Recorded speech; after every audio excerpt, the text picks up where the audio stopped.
प्रभु जेतेबेले आसिले तांकर लोकमानंक निकटकू सेतेबेले महा आलोक आसिला। हालेलुया। काल संपूर्ण होला बेलकू जेतेबेले घोर अंधकार पृथ्वी रे थिला, जेतेबेले भयंकर अज्ञान रे लोक माने थिले, सेतेबेले शैतान को परमेश्वर विनाश करी नुआ लोक सृष्टि करि पारथांते, मात्र परमेश्वर को योजना सेमिति नथिला। हालेलुया।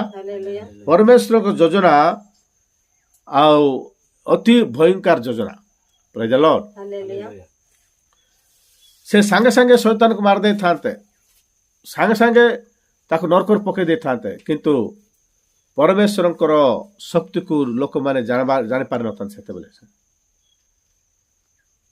एमितिकार समय एमितिकार योजना परमेश्वर कले शैतान को प्रभु यीशु ख्रीष्ट आसिकरी तार समस्त अधिकार को निपात करे बोलकर लिखाई।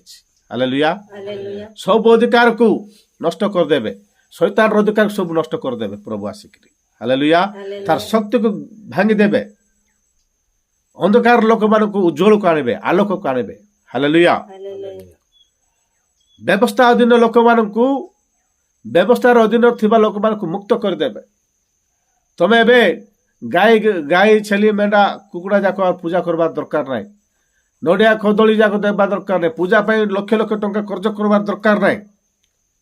प्रभु यीशु ख्रीष्ट को त्राण करथा भाबरे ग्रहण कले यथेष्ट। हालेलुया। प्रभु यीशु ख्रीष्ट को त्राण करथा भाबरे ग्रहण कले तुम माने धार्मिक प्राप्त हबो, तुम माने ताहांको राज्यर उत्तराधिकारी हबो। हालेलुया।